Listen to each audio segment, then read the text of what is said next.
ሰላም እግዚአብሔር ቤተሰቦች ከማህበረ ቅዱሳን ቴሌቪዥን የዕለቱን አጫጭር መረጃዎች ይዘንላችሁ ቀርበናል።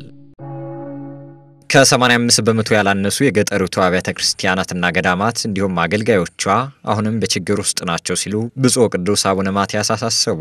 ብፁዕ ቅዱስ አቡነ ማትያስ ቀዳማዊ ፓትርያርክ ርዕሰ ሊቃነ ጳጳሳት ዘኢትዮጵያ ሊቀ ጳጳስ ዘአክሱም ወእጨጌ ዘመንበረ ተክለ ሃይማኖት ይህንን ያሳሰቡት እየተካሄደ በሚገኘው 44ኛው ሰበካ መንፈሳዊ ጉባኤ ላይ ባደረጉት የመክፈቻ ንግግር ላይ ሲሆን ከውጭና ከውስጥ በተቀናበረ ስሌት የቤተ ክርስቲያናችንን ስም ማጥፋት የዕለት ተግባራቸው ያደረጉ አካላት ተበራክተዋል ብለዋል። ቤተ ክርስቲያናችን ባሩና ረጅም ዘመን ካስቆጠረው ሰፊ ማዕዷ ያበላቻቸው ያለች መሆኗን ዘንግተው እንብላሽ የሚሏት ወገኖች በስተዋል ያሉት ቅዱስነታቸው በእነኚህና በሌሎች ምክንያቶች አባቶች እንደ ልብ ተንቀሳቅሰው መስራት የማይችሉበት አጋጣሚ እየተፈጠረ መሆኑን በማንሳት የወለጋው ችግር ለዚህ በዋናነት ተጠቃሽ ነው ብለዋል። የቤተ ክርስቲያን ፈተና ውጫዊ ብቻ ሳይሆን ውስጣዊም ነው ያሉት ቅዱስነታቸው አክለውም ያለምንም ደሞዝ በራሳቸው አቅም በግብርና እየተዳደሩ ቤተ ክርስቲያንን በጥሩ ሰብዕናና በንጽህና እንዲሁም በቅድስና ጠብቀው ያስረከቡን እልፍ አእላፍ አባቶች እንዳልነበሯት ዛሬ የተሻለ ኑሮና ደሞዝ ያገኘን እግዚአብሔርን እንደ ቀኖናው በጥንቃቄ ማገልገል አቅቶናል ብለዋል።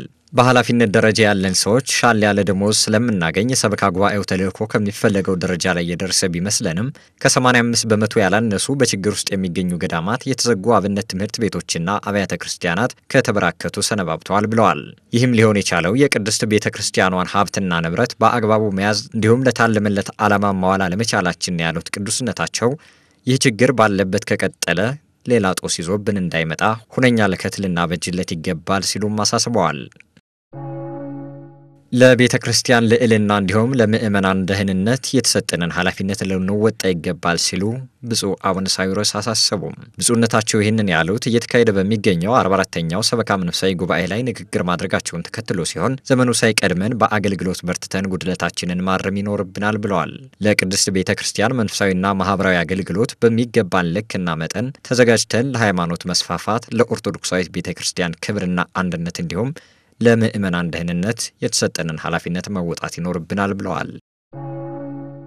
ብፁዕ ቅዱስ አቡነ ማትያስ ቀዳማዊ ፓትርያርክ ሐዋርያዊ አገልግሎት ሲፈጽሙባቸው የነበሩ ንዋየ ቅድሳትን በስጦታ መልክ አበረከቱ።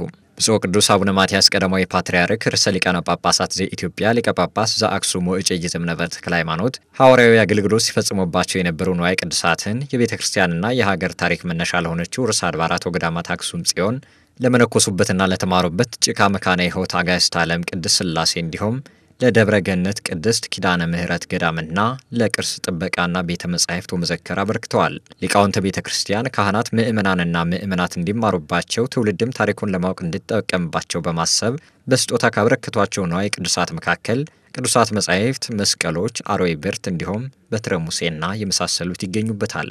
መረጃው የብፁዕ ቅዱስ ፓትርያርክ ልዩ ጽሕፈት ቤት ነው። ለዕለቱ ያዝንላችሁ አጫጭር መረጃዎች የእስካሁኖቹን ይመስሉ ነበር። ሰላም እግዚአብሔር ከሁላችን ጋር ይሁን። ከቀሪ ጣቢያችን መሰናዶች ጋር መልካም ቆይታ